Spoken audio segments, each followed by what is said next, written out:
Hello everyone, would you say you're the type of person that likes to watch Christmas movies at Christmas, Halloween at Halloween, Thanksgiving at Thanksgiving, and so on? Or do you like watching these type of movies all year round? I mean, some people might watch Planes, Trains, and Automobiles at Thanksgiving, others might be watching Chevy Chase and Christmas Vacation at Christmas time, or even It's a Wonderful Life, etc. I mean, I like to watch this type of stuff all year round. If it's a good movie, it's a good movie. But right now, we're going to be doing something horror-wise here, because it could be Halloween 365 days a year. We're going to be playing a great PSP game called Hysteria Project 1. We're running this with HD audio, HD video, and this is a pretty awesome game. It really only cost $2 on the PlayStation Network when it was available. I'm not even sure if you're able to connect to it anymore because they cut off some of the earlier platforms. But let's check this out. I'm apparently in a predicament here. It feels like I'm in Criminal Minds. Oh, what do I have to do? What do I have to do? Give me a choice. Give me a choice. And it looks absolutely beautiful right now. I mean, I'm running this in HD, so it's definitely like twice the resolution that you would normally run on the Mini Classics right now. And there's this thing I showcased probably a year and a half ago where I was doing like moves with Tekken Tag Tournament 2, where I was doing like the 10-hit combo with King, where I was doing like the rest of the moves and stuff, and I actually wasn't inputting the proper commands. I was doing what they call buffering. I'm going to be using that little exploit in this right here. Where I'd essentially do like the all four face buttons, which would be square, triangle, circle, and X. Should I look inside the room or try undoing the duct tape and running? It's something like Dragon Slayer style here. I mean, choose your own adventure, so to speak. Love Laserdisc games, and we're going to be trying to fix up the Daphne core so it could have Singe support. So we could run games like Rick Dyer's amazing Time Traveler. It feels like almost like a live action Tiger handheld electronic game. Okay, see right there, I had to push the X button when it appeared on the screen. What I'm actually going to be doing is buffering it, where I'm actually going to push triangle, square, X, and circle all at the same time at regular intervals. Look for a sharp object. Okay? So I'm actually going to keep pushing the four face buttons, kind of like I did with Tekken Tag Tournament 2. Okay, we got this.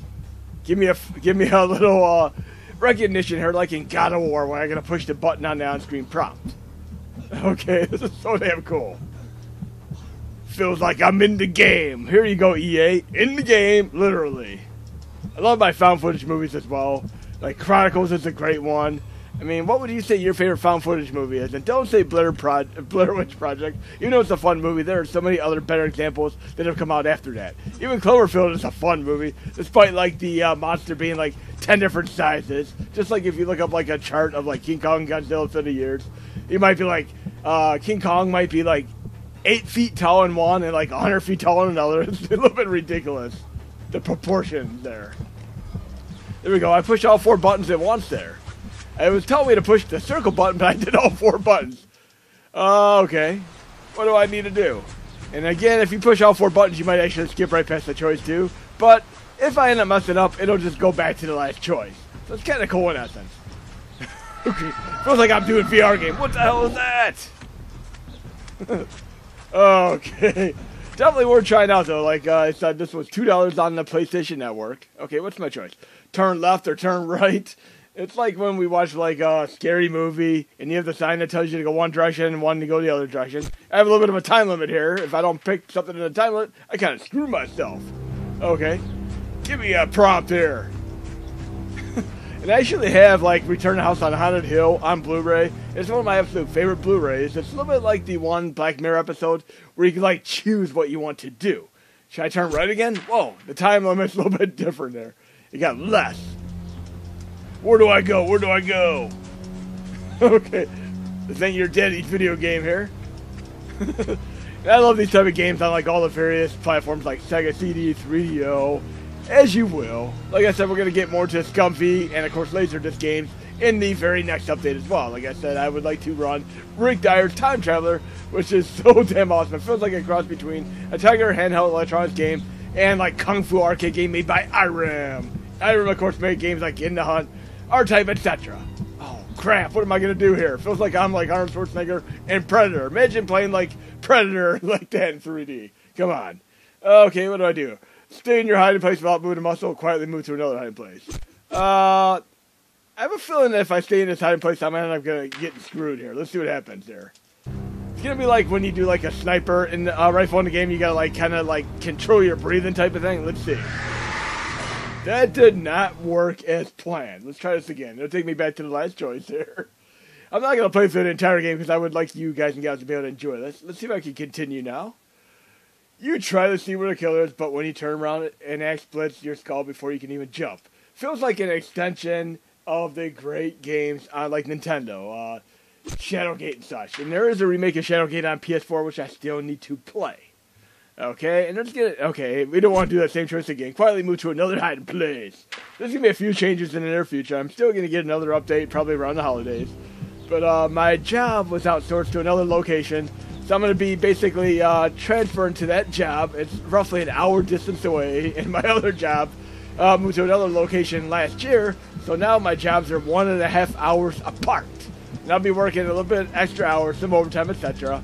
And I'm going to be doing some computer upgrades probably over this weekend, so you'll see some more stuff like Nintendo Switch, Wii U, Wii, and of course like PS3, PS2, Xbox 360, Xbox games. I'm going to be doing all this stuff, branching out to more than just the mini classics for all you guys, gals, and folks.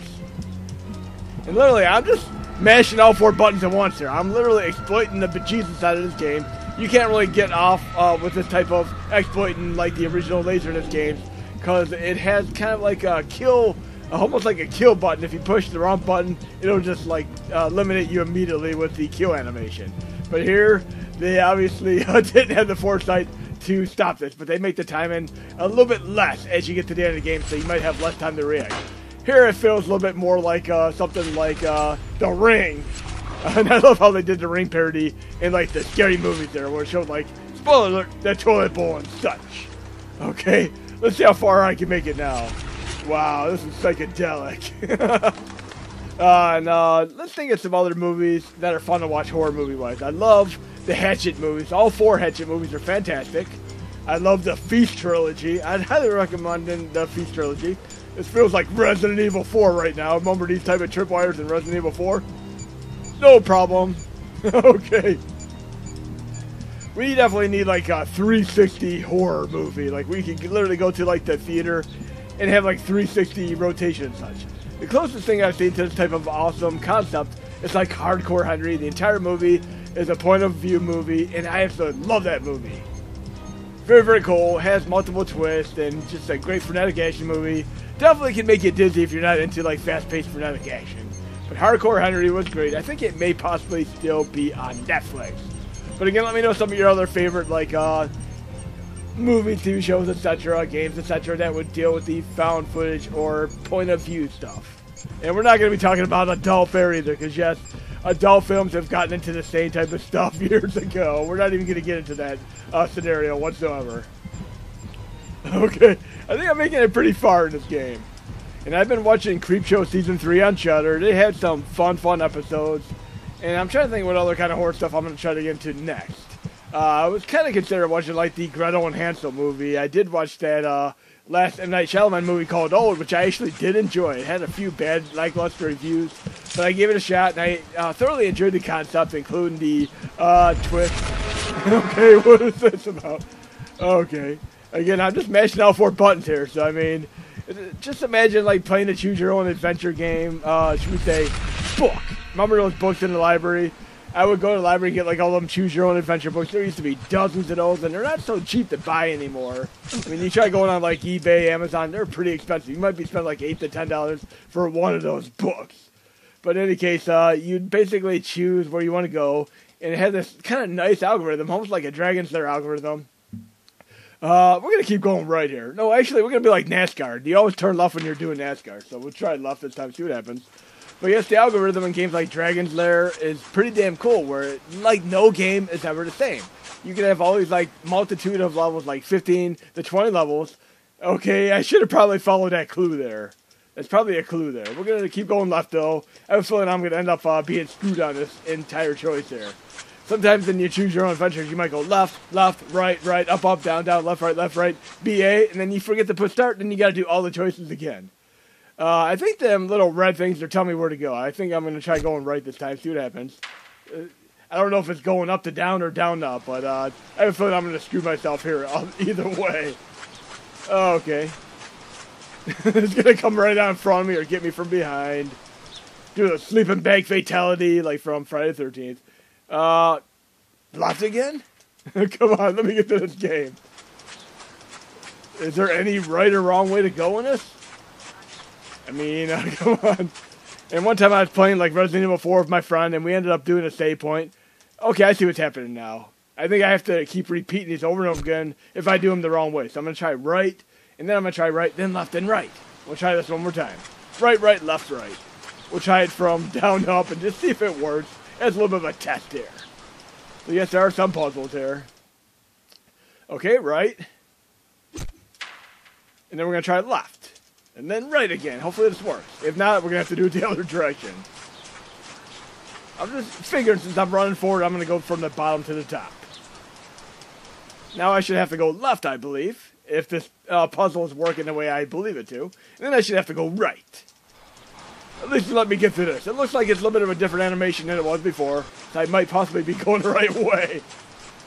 And one thing that's kind of cool when they do gimmicks like this, even in like Laserdisc games, they actually would have like Formula GP, whatever, GP from 1984 or so that Sega did. It'd literally be like a full motion video, and you'd have like transplanted icons and such, your characters, like your race cars right on top of it, and they literally just speed up or slow down the video to give you the sensation of speed and such. And yes, that puzzle did seem to work. I followed the tree there. Right, right, left, right. So remember, that is one of your first puzzles in this game. Why does this feel like another M. Night Shyamalan movie? The one where they're like in that village. Oh, great. Do I want to go left or straight ahead? Let's try going straight ahead here. I mean, at least it should only take me back to this point if I fail. Oh, no. I don't think that worked out too well. But in case, I hope you enjoyed the video. Again, we're running in HD for audio, video, and of course, we have the awesomeness of this great horror-themed point-of-view game. And by the way, the sequel to this isn't as good. It's more of like almost like a point-and-click affair, closer to Scumby. But if you're a fan of this game, I mean, this only cost me $2 to legitimately buy this, and it was worth it. But I hope you enjoyed the video.